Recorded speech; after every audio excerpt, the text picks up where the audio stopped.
Pai do Senhor, queridos irmãos e queridas irmãs, estamos iniciando mais um programa EBD na Web, com lições das classes de jovens. Estamos muito gratos a Deus porque Ele está nos concedendo este espaço, esta oportunidade para trocarmos ideias através do ensino da palavra do Senhor na Escola Bíblica Dominical. Queremos desde já trazer nossa palavra de gratidão a todos aqueles que estão se inscrevendo no canal da nossa igreja, IEDALP como ADALP, estão ativando as notificações e acompanhando os subsídios, têm interagido, irmãos que mandam mensagens, irmãos que fazem questionamentos acerca da lição, curtem os vídeos. Tudo isso é importante para o nosso departamento de comunicação e mídia, pois gera um feedback para sabermos como estamos indo em relação ao trabalho que é feito sob orientação do Santo Espírito e busca alcançar você que está em casa nos assistindo. Deus abençoe a todos pela participação. Hoje nós vamos começar a trabalhar a lição de número 8, relacionamento sexual segundo a perspectiva cristã. Esta lição será abordada no dia 26 de maio e é mais uma da lição dentro da temática sexualidade, compreendendo aí a tríade sexo, dinheiro e poder, estudadas ampla e intensamente nesse trimestre. Texto do dia retirado de Provérbios, capítulo 5, e versículo 18.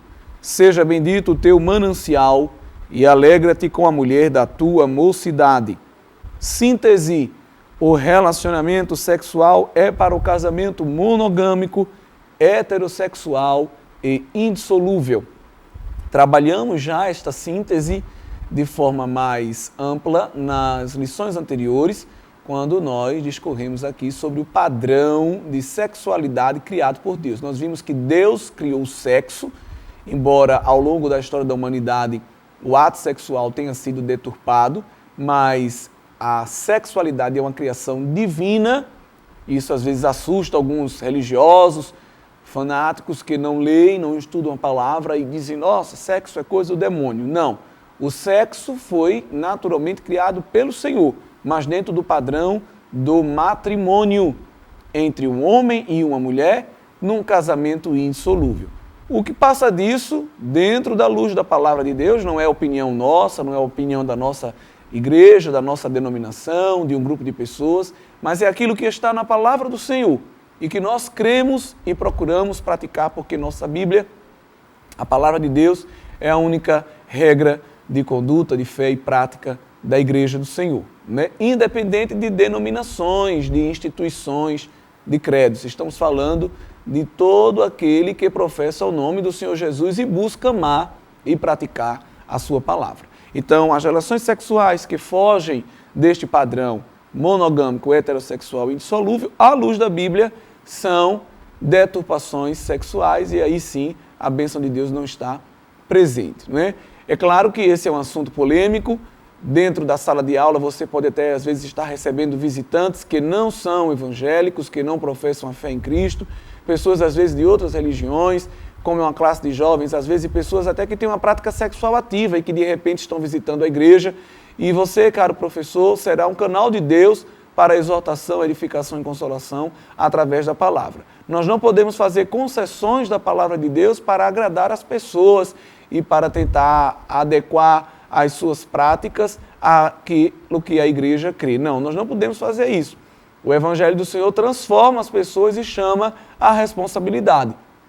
Cabe a nós anunciar a verdade, anunciar o Evangelho, a sã doutrina, e aquele que ouve tem a opção de escolher e crer, alcançando a salvação, ou não escolher, crer e praticar, e o Senhor Jesus já nos mostrou qual será o efeito disso na eternidade, não é? Mas longe de suscitar polêmicas e discussões e debates, a sala da EBD não é um local para isso, mas é um ambiente para você, professor, à luz da palavra, trazer os esclarecimentos necessários ao assunto. Se o assunto da lição é sexualidade, não deve se falar de outros temas. O tema é esse, e nós não devemos estar com medo de abordá-lo.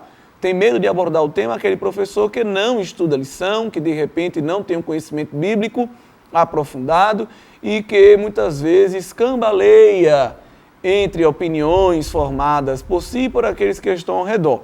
Nosso alvo é que as pessoas conheçam a palavra de Deus e o nosso instrumento é a palavra de Deus. É isso que deve inspirar a sua aula. Textos bíblicos, daqui a pouco nós leremos, são 2 e eles devem ser amplamente analisados ao longo da aula.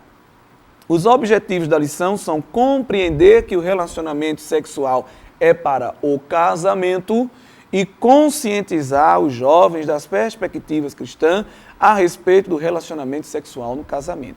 Alguns pedagogos acreditam que o termo conscientizar é muito forte. Não tem como a gente entrar numa consciência da pessoa e moldá-la, né? Isso é uma coisa muito problemática dentro da psicologia. Geralmente as pessoas da pedagogia preferem utilizar o termo sensibilizar, que é isso que máximo que nós conseguimos fazer. Mas isso num ponto de vista, irmão, secularista, num ponto de vista terreno, puramente acadêmico. Como a sala de aula da escola dominical também é um ambiente espiritual, ali o Espírito Santo tem sim poder de penetrar a consciência do indivíduo. Você, professor, jamais conseguirá fazer isso, mas o Espírito Santo, através da palavra, sim, como nos diz o escritor aos Hebreus, que a palavra de Deus ela é mais penetrante do que qualquer espada. Porque ela vai lá no âmago do ser, ela vai lá na alma, separando juntas e medulas. Então, não há barreiras para a palavra de Deus entrar. Estamos trazendo esse esclarecimento básico, porque às vezes algumas pessoas que não são espirituais, às vezes ficam debatendo essas terminologias, mas dentro do contexto espiritual, dentro do contexto eclesiástico, está muito bem enquadrado. Amém? Então, alguns livros da Bíblia Sagrada tiveram muita dificuldade para serem canonizados, né, em debates teológicos profundos e religiosos de algumas pessoas que não aceitavam a canonicidade de alguns livros, como, por exemplo, o Cântico dos Cânticos ou o Cantares de Salomão, por causa da sua forte denotação e conotação sexual. Não, isso aqui não pode estar na Bíblia, imagina só. E aí você vai observar que é um grande erro, pois é um livro extremamente inspirado pelo Espírito Santo e que tem uma larga e profunda aplicação na vida da igreja e também na vida matrimonial. O livro de Cantares de Salomão, ou Cântico dos Cânticos, é um livro que tem um manual muito interessante para a vida 2, a vida marital, a vida matrimonial, debaixo da bênção de Deus. Você vai observar que várias religiões possuem os seus livros de cunho sexual. Tem o Kama Sutra, naquela matriz ali hinduísta, que é um livro bem pornográfico, ensina apenas posições sexuais. O Jardim Perfumado, do Dr. Neves Zawi, que é um livro, se não me engano, tunisiano, muito utilizado também pela matriz islâmica, né? Também tem um forte apelo sexual e ensina posições sexuais e tudo mais. E você tem aqui numa matriz judaico-cristã um livro de Cantares, que não é um livro apenas de ensinar posições sexuais. Vai muito além disso. É um livro puro.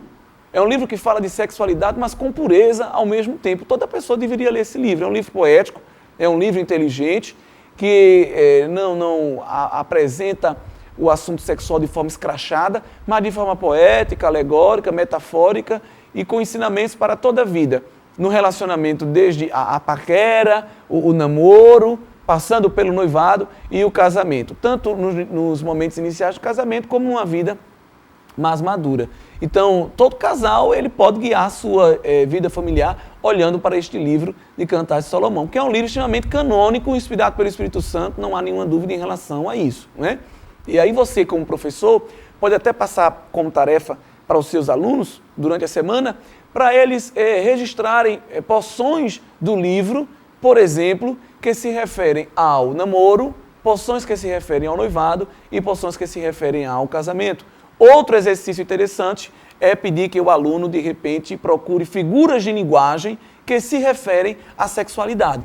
Ao contrário de outros livros da matriz oriental, onde até com figuras e ilustrações se representava posições sexuais, você vai ter no livro de Cantares, de forma bem romântica, tudo isso sendo escrito de forma implícita e sem nenhuma segunda intenção ou má intenção, mas mostrando mesmo que o casamento ele é abençoado por Deus e o sexo dentro do casamento também recebe e é acompanhado por esta bênção, né? Fica aí um exercício muito bom para os alunos observarem de forma poética como o autor retrata a vida sexual dentro do matrimônio, não é?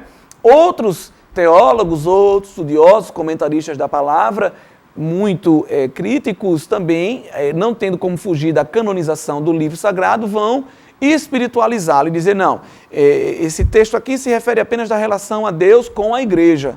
Mas, além desse significado, o livro também se refere, claro, à relação entre o marido e a mulher, entre a esposa e o seu esposo, ok? Então, esse aqui é um comentário inicial que nós trazemos e que você, professor, também pode apresentar ao longo da sua aula. Vamos nos debruçar basicamente aqui nesse nosso comentário, procurando ser breve e bem didático, nas duas leituras bíblicas que são dedicadas aí, são indicadas na lição.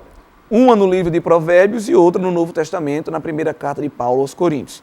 Provérbios capítulo 5, versículos 15 ao 19. Eu vou ler este texto em duas versões. Você, professor, é bom sempre utilizar 3, 4 versões quando for preparar suas aulas.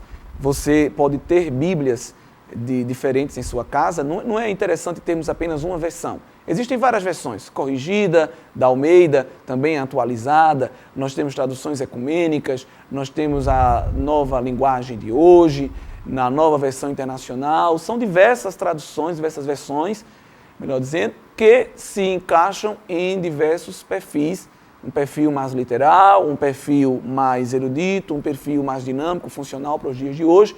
E é bom quando você preparar a sua aula, sempre fazer a leitura de 3, 4, 5 versões que estiver ao seu alcance. Eu não tenho bíblias de estudo variadas ou várias versões em casa. Isso existe também na internet. Diversos sites da Bíblia Online que você consegue aceder a várias traduções. Você bota lá o texto bíblico e ela vai lhe dar várias traduções. Há aplicativos para smartphone, por exemplo, como da Bíblia King James Online, que você baixa essa Bíblia e também dentro dela você escolhe variadas versões, não só da língua portuguesa.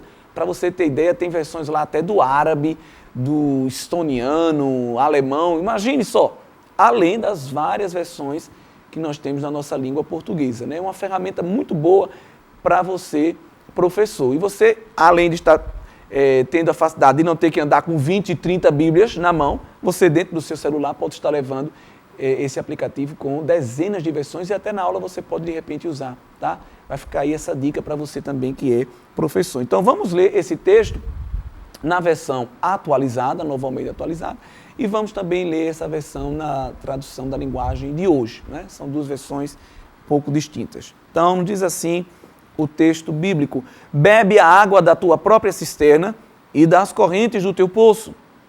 Derramar-se-iam por fora as tuas fontes e pelas praças os ribeiros de águas. Sejam para ti somente e não para os estranhos contigo. Seja bendito o teu manancial e alegra-te com a mulher da tua mocidade. Corça de amores e gazela graciosa, saciem-te os teus seios em todo o tempo e embriaga-te sempre com as tuas carícias. Veja como diz agora na tradução da linguagem de hoje. Seja fiel à sua mulher e dê o seu amor somente a ela. Os filhos que você tiver com outras mulheres não lhe farão nenhum bem. Os seus filhos devem crescer para ajudar você e não para ajudar os outros. Portanto, alegre-se com a sua mulher, seja feliz com a moça com quem você se casou, amorosa como uma corça, graciosa como uma cabra selvagem, que ela cerque você com seu amor e que os seus encantos sempre o façam feliz. Dois textos baseados, obviamente, no mesmo original, mas que trazem abordagens que permitem a gente visualizar o que é que o autor, inspirado por Deus, estava querendo falar. Primeiro, chamando a atenção para a expressão própria cisterna, não é? Mulher sendo apresentada aí como fonte de águas. Veja aí que coisa interessante. A mulher não é comparada como um lago parado, mas como uma fonte de água que tem aí um fluxo contínuo. Ou seja, o esposo, ele na sua esposa, na sua mulher, com quem ele é casado, ele recebe de Deus a possibilidade de estar sempre se saciando. Deus não está comparando a mulher aqui com um copo com água, ou um tonel, ou um carro-pipa, que depois de consumido logo se acaba. Mas ao longo aí das décadas de casamento, a mulher sendo comparada com a fonte de águas, ela está aí sempre emanando a possibilidade de gerar o prazer, de saciar o prazer sexual do seu esposo. Nós vimos que Deus criou o sexo não só para a reprodução, mas sim também para o prazer dentro da relação matrimonial. Outra coisa, esse texto é escrito baseado numa cultura oriental antiga, onde geralmente em cada casa se criava uma cisterna naqueles ambientes desérticos. Até hoje, se você viajar para o semiárido, para o Nordeste brasileiro, você vai observar que muitas casas possuem as suas cisternas fora da casa. Aquela cisterna é daquele proprietário, daquela casa. Veja como Deus está utilizando aqui a ideia de que cada homem tem a sua mulher, monogamia. Veja a expressão tua própria cisterna. Não é a cisterna dos outros. Por que ir procurar prazer na mulher dos outros, né? Uma pergunta aí que traz a esta reflexão. Interessante que diversos autores vão utilizar aí as suas interpretações sobre esse texto.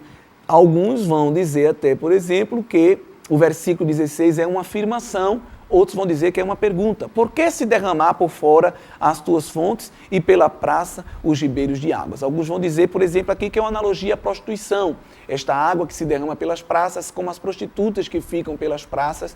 E aí se pergunta, para que procurar prazer em mulheres de fora, se tu tem o prazer dentro da tua própria casa, com a tua própria cisterna, né? Então, esses são diversos comentários bíblicos que você pode procurar, que vão endossar esta ideia. Outra coisa interessante que se refere à mulher da tua mocidade ou à jovem com quem você se casou.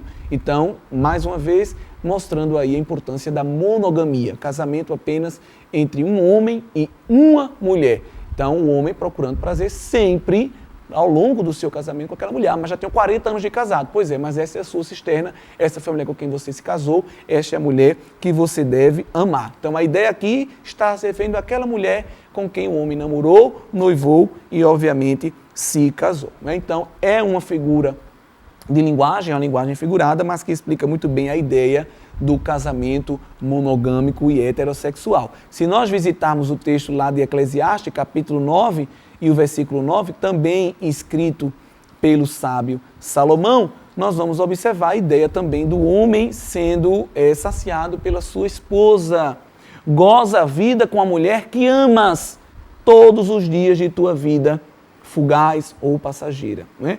Os quais Deus te deu debaixo do sol, porque esta é a tua porção nesta vida pelo trabalho com que te afadigaste debaixo do sol. Então, essa ideia do homem tendo a sua mulher como fonte de prazer e vice-versa, a mulher também sendo saciada no prazer pelo seu marido, pelo seu esposo, né? Então, veja que na Bíblia há claramente uma visão de que o sexo livre, desimpedido, feito com qualquer pessoa, não é algo abençoado por Deus. Existem várias consequências dessa prática de um sexo livre, libertino, como nós já estudamos essa libertinagem na vida sexual na lição passada, e o autor, pastor Jamiel Lopes, vai elencar apenas 3, né, interessantemente. Primeiro, o sentimento de culpa.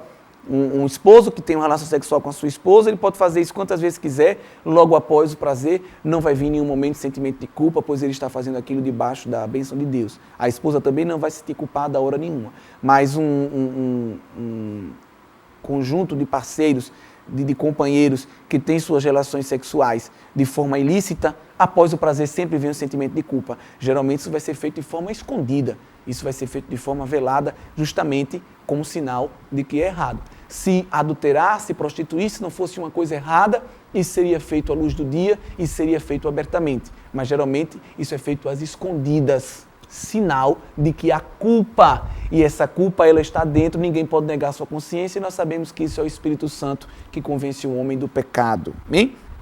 Outra consequência, diz o comentarista o pastor Jamiel, trazendo aí um endosso para a lição, são as doenças sexualmente transmissíveis, né? Grande quantidade de incidência de doenças sexuais em adolescentes e jovens que têm começado sua vida sexual ativa cada vez mais cedo. E também a gravidez indesejada, que por mais que tenha aí, hoje mais do que nunca, uma grande quantidade de métodos contraceptivos, métodos anticoncepcionais, DIU, diafragma, a própria camisinha, pílulas anticoncepcionais e outras coisas que você estuda geralmente na escola, quando estuda biologia no primeiro ano do ensino médio, mas a embriaguez, a insensatez pelo prazer, a busca desenfreada para satisfazer esse desejo é tão grande que às vezes os casais nem pensam em se proteger. Aí vem uma gravidez desejada, aí aumenta também o número de abortos, que é uma prática ilícita completamente à luz da Bíblia, e você vê todo um problema de saúde pública justamente por causa dessa vida de prática sexual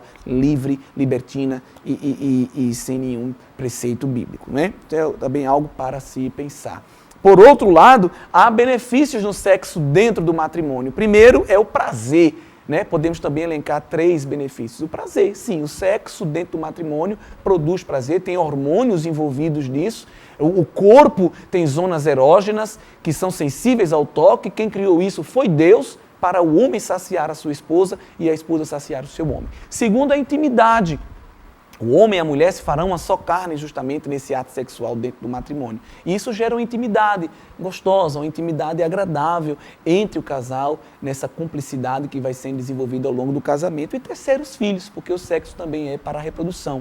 E aí, através desse sexo abençoado, vem os filhos, a família cresce e a bênção de Deus vai sendo explicitada na vida deste casal. Não é, irmãos? Então, o casamento ele é para ser honrado tanto pelos que são casados como pelos que são solteiros. Como assim? Quem é casado honra o casamento com a fidelidade, tendo apenas um cônjuge. E o solteiro honra a instituição do casamento a partir do momento que se resguarda das práticas sexuais ilícitas. Não, eu não estou tendo uma prática sexual ativa porque ainda não sou casado, então eu vou respeitar essa instituição dada por Deus. Então veja que o casamento ele é honrado, interessantemente, tanto por quem é casado como por quem é solteiro. Na matriz de pensamento epistemológico da igreja, à luz da palavra, isso é visto nos jovens, né? O casamento é algo sagrado mesmo, e eu tenho meu noivo, eu tenho a minha noiva, eu tenho meu namorado, minha namorada, não vou praticar ato sexual com ele ou com ela, né? Os jovens da igreja, os jovens cristãos, os jovens que amam e praticam a palavra,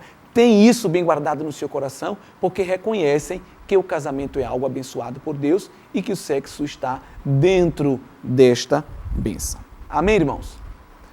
Vamos agora para o segundo texto que está no livro de Primeira Carta de Paulo aos Coríntios, versículos 1 ao versículo 40. Vale a pena você, professor, ler todo este capítulo juntamente com os seus alunos. Talvez não vai dar tempo de você ler na aula, o capítulo é um pouco grande, mas seria muito interessante ler e comentar versículo por versículo, pois há aqui uma riqueza muito grande. Alguém até diz assim, né? Solteiro não pode dar encontro de casais. Mas o Senhor Jesus Cristo deu encontro de casais, ele ensinou sobre casamento, sobre divórcio. O apóstolo Paulo deu encontro de casais, não é, irmãos? Então, isso é uma convenção religiosa que solteiro não pode dar encontro de casais. Agora, claro que é melhor que um casado com experiência dê o seu encontro de casais. Eu, particularmente, tenho poucos tempos de casamento, não tenho nem 2 anos de casado ainda. Mas hoje já tenho propriedade para falar algumas coisas que eu anteriormente não tinha. Eram experiências que vinham através geralmente de leitura ou de testemunhos que eu via de outros casais, principalmente de erros que nós não devemos cometer.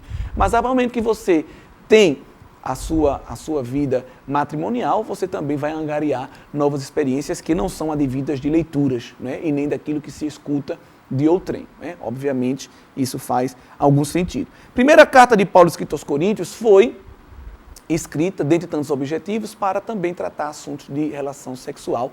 Nós já estudamos na outra aula a matriz cultural, histórica, na qual a igreja de Corinto estava envolvida. E muitas perguntas foram feitas ao apóstolo. Você vai ver que no capítulo 7 ele responde essas perguntas. Ele faz um gancho, ele resgata alguns temas que nos dá a entender que foram perguntados a eles, foram solicitados alguns posicionamentos. Algumas vezes o apóstolo vai dizer que, como recebeu do Senhor, ele vai ensinar. Então ele mostra que aquilo está vindo da parte de Deus. Em outras ele vai se posicionar, olha, isso aqui é minha opinião.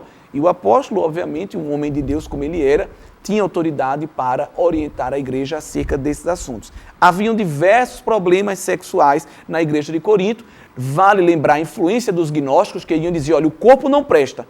E por ele não prestar, não se preocupa, pode fazer o que quiser com o teu corpo. Sexo à vontade com todo mundo. Essa era a ideia. De outro lado, tinha um grupo que dizia, não, já que o corpo não presta, não vou fazer nada com ele, para mortificá-lo. E aí tinha um problema, porque tinham casais casados que diziam, não vamos ter relação sexual, porque já que o corpo é fruto é sede de pecado e ele vai se deteriorar, a gente não vai ter relação sexual. Imagine, pessoas casadas tomando essa decisão de abstinência. Isso gerou um grande problema dentro da igreja, por isso que o apóstolo vai tomar a frente desses posicionamentos. Também tinha um grupo ascético que também abraçava a abstinência sexual e era um grupo bem religioso que trouxe muito problema para a igreja, porque eles traziam impedimentos para quem já era casado, diziam, olha, não vão fazer sexo, procuravam impedir até outras pessoas de casarem e gerava até destruição em alguns casamentos. Então o apóstolo Paulo teve que fazer ali não só um encontro de casais, mas um encontro para a família inteira, não é? Porque o problema ali era muito sério. O sexo era banal em algumas situações, então haviam pessoas que faziam sexo entre pessoas do mesmo sexo ou com pessoas da sua família, e em outras situações o sexo era tido como algo demoníaco que não podia ser feito nem dentro da instituição matrimonial. Então problemas muito complicados de má interpretação bíblica, e aí, graças a Deus, nós ficamos com esse registro canonizado para nós e que serve de exemplo para a igreja dos dias do Senhor, a igreja do Senhor nos dias atuais, melhor dizendo. Então, nós vamos apenas observar aqui algumas coisas. Por exemplo, o versículo 1 diz assim, quanto ao que me escrevestes, é bom que o homem não toque em mulher. Não tocar em mulher aqui é um eufemismo para relação sexual. Mas por causa da impureza, cada um tem a sua própria esposa e cada uma tem o seu próprio marido. Essa impureza aqui que ele fala é a impureza sexual desta vida libertina da igreja em Corinto. O marido concede à esposa o que lhe é devido e também semelhantemente a esposa ao seu marido. Ou seja, o marido tem a obrigação de satisfazer sexualmente a sua esposa e vice-versa. 4. A mulher não tem poder sobre o seu próprio corpo e sim o marido, e também semelhantemente o marido não tem poder sobre o seu corpo e sim a mulher. Não vos priveis uns ao outro, salvo talvez por mútuo consentimento, por algum tempo, para vos dedicardes à oração e novamente vos ajuntardes para que Satanás não vos tente por causa da incontinência. Quando ele diz que o marido não é dono do corpo, nem a esposa, a mulher é dona do seu corpo, ele diz que ele está feito para satisfazer o outro. 2 detalhes aí. Primeiro, eu tenho a obrigação de satisfazer o meu cônjuge e segundo, eu também não posso fazer isso à força, querer que o meu cônjuge me satisfaça de todo jeito, como no caso aí de um abuso sexual e do estupro. Tem que haver equilíbrio. Veja que na visão da palavra não há machismo, nem há feminismo, meu corpo, minhas regras, como o feminismo traz, nem de uma ideia de que a Bíblia bota o homem lá em cima, a mulher lá embaixo. Não tem nada disso aqui. Deus equipara o homem e a mulher no mesmo nível. Um foi feito para o outro. E a satisfação sexual tem que ser mútua e com o consentimento, assim como a abstinência. Alguns casais buscavam passar um período de consagração, mas isso tem que ser feito com o consentimento do cônjuge. Veja que coisa interessante. O marido não pode dizer, vou ficar 3 meses aqui só orando, jejuando e não vou procurar a minha esposa. Você não pode fazer isso. Sua esposa também tem que acatar. Se ela quiser fazer esse momento de consagração, amém. E se ela não quer, tem que entrar num denominador comum. Vai ser uma semana, vai ser um dia. Ambos têm que participar.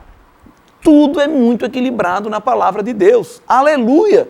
Glória a Deus por isso, irmãos.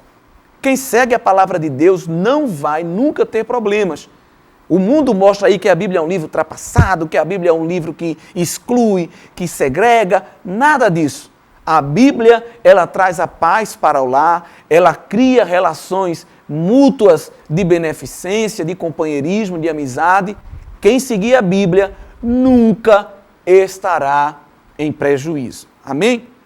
E aí você vai ver vários posicionamentos do apóstolo de forma bem interessante. Versículo 8, por exemplo, aos solteiros e viúvos digo que seria bom que permanecessem no estado em que também eu vivo. O apóstolo Paulo não era casado. Caso, porém, não se dominem, que se casem, porque é melhor casar do que viver abrasado. Um eufemismo também para essa atração sexual de alguém que está ali se abraçando com outro para tentar diminuir um pouco essa pressão sexual. Isso é um perigo. Daqui a pouco está nas preliminares e, quando vê, cometeu o ato sexual fora do casamento. Então, é um equilíbrio. Olha, você que está solteiro, não se desespere para casar. Agora, se você não aguenta estar solteiro, é melhor que se case. Mas detalhe, não se case apenas para satisfazer as aptidões sexuais, porque casamento não é só sexo, tem muita coisa também envolvida. Eu trago para você aí uma tabela que você pode utilizar na aula e que está aí no vídeo. Essa tabela lhe ajuda num resumo do capítulo 40 e que é importantíssimo você, professor, delinear isso muito bem. Por exemplo, do versículo 1 ao 7, o apóstolo Paulo aí na tabela está se dirigindo aos casados. Qual é a recomendação? Que eles permaneçam do jeito que estão. Como? Satisfazendo um ao outro, certo? O que ainda é aceitável dentro do casamento? Que se abstenham da prática sexual por algum tempo, se precisam tirar um momento de oração, de jejum, de busca pela palavra, mas que isso seja com consentimento mútuo. No versículos 8 e 9, ele se dirige àqueles que não são casados, os descasados, como os viúvos, por exemplo, né? Ou como os solteiros, melhor dizendo. Qual é a ideia aí? Permanecer só. Agora, é aceitável que se casem de novo, esses descasados aí que por algum motivo deixaram o seu cônjuge. Versículos 10 ao 11 se referem novamente aos casados. Permaneçam como estão e se separem em caso se casar novamente dentro do aceitável da palavra de Deus. Como assim? Há situações, por exemplo, de uma mulher que era casada com um homem que não era cristão. Olha, mantenha-se casado. Agora, às vezes, esse homem ele deixava a casa. Ele não era da fé cristã, abandonava a mulher. Qual era a recomendação de Paulo? Essa mulher tem que permanecer sozinha. Tá bem? Agora, haviam casos em que houve separação e era aceitável a pessoa casar-se de novo. Veja que o casamento era aceitável novamente quando a separação era aceitável. Quando um homem que não era cristão, que não era da fé, deixava a sua mulher, à luz do que o apóstolo Paulo está mostrando aqui, era aceitável que essa mulher se casasse novamente. Então, o padrão, geralmente, para a gente compreender o que é aceitável ou não, é, se a separação é aceitável, o novo casamento também vai ser aceitável. Se essa separação não é aceitável, o novo casamento também não é. Por exemplo, um casal casado. Se um deles sai, não pode o outro cônjuge arrumar um outro parceiro, um outro cônjuge, assim como aquele que deixou. Ambos têm que permanecer separados ou procurar se reconciliar. A palavra de Deus está bem clara em relação a isso, né? Versículos de número 17 a 24 se refere aos judeus, aos pagãos e aos escravos, como se vê novamente na tabela. Devem permanecer como estão. E aqueles que querem mudar não devem se preocupar em mudar por causa disso. Eu aceitei a Jesus sendo judeu. O que acontecia? Os judeus eles eram circuncidados. Alguns queriam desfazer a circuncisão para se parecer com os gentios. Paulo vai dizer, não precisa. Se você aceitou a Cristo nessa posição, não se preocupe. Cristo lhe aceita sim. Por quê? Na cultura romana, havia muitas pessoas que tomavam banhos públicos e alguns judeus que se convertiam à fé frequentavam ainda esses banhos públicos. E às vezes eles iam lá para discutir até assuntos políticos, econômicos, assuntos trabalhistas. E para o romano, a nudez não era vulgar, mas que coisa interessante. Mas a circuncisão, eles achavam aquilo pejorativo, aquilo vulgar, aquilo indecente. Então os judeus se sentiam às vezes discriminados, ridicularizados e queriam fazer uma cirurgia para desfazer a circuncisão. Paulo dizia, não precisa, porque a fé agora é espiritual. Até sobre isso o apóstolo Paulo também vai descrever aqui neste capítulo, né? Então, essa tabela, ela pode ser utilizada na aula e você pode até pedir para o aluno, de repente, preenchê-la. Qual é a recomendação para um grupo ou aquilo que é aceitável como nova postura para cada um desses grupos aí, como os casados, solteiros, os judeus, os não casados, as viúvas e por aí vai, né? Outra coisa interessante, alguns casais em Corinto queriam se separar, por exemplo, a mulher era crente e o marido não era. E aí tinha filho. E aí dizia, esses filhos eles não são santos, não são puros, são ilegítimos, porque não são filhos de um casal amplamente cristão. Paulo vai dizer, não, seu filho foi santificado. Se um membro do casal já é cristão, já é crente, os filhos que nascem já nascem com a bênção. Esse santificado não é salvo, porque só é salvo em Cristo aquele que o confessa. Mas aqui é o santificado no sentido de legitimidade e de pureza. São todos esses alguns dos esclarecimentos necessários que você, professor, deve trazer na aula e que são importantes para que o aluno saia com um esclarecimento completo acerca desta temática. É desejo de Deus que vivamos uma vida de santidade também em relação à sexualidade. Esses temas são polêmicos, mas são polêmicos quando não são encarados à luz da Bíblia. Utilize Provérbios capítulo 5 e 1 Coríntios capítulo 7 para trazer esse esclarecimento e com certeza a mente de muitos será aberta e o Senhor se revelará através da sua palavra. Então, munido de tantas informações, você, professor e professora, com certeza trará uma aula abençoada. Não se limite apenas a um recurso didático, apenas a lição, ou a uma Bíblia de estudo, um comentário, ou mesmo este vídeo. Lance mão de tudo aquilo que estiver ao seu alcance e se esforce para buscar sempre mais. Nossa sociedade é uma sociedade que está a segundos do conhecimento. Um toque na tela, nunca se esqueça disso. Então peça a Deus graça e condições para sempre trazer algo a mais, algo novo. O poço do conhecimento é profundo e com certeza Deus se revelará ainda mais para nós. Você tem aí diversas possibilidades ao longo desse trimestre para estar trazendo pessoas à presença de Deus. Uma frase, uma palavra que você fala traz muito efeito. E essa é uma grande responsabilidade. Não estamos apenas no ambiente acadêmico, mas no ambiente espiritual. E que assim como a sunamita e o rei tinham um relacionamento de pureza dentro do matrimônio, que nós, crentes, tenhamos também, os casados, uma relação abençoada por Deus dentro do seu matrimônio. Lembrando que como noiva, igreja, devemos viver em pureza com o nosso noivo, que é Cristo Jesus. Que o Senhor nos ajude a levar uma vida de santidade, fugindo do desejo da carne, da cobiça dos olhos e da soberba da vida. Deus abençoe a todos e até a próxima semana, em nome de Jesus.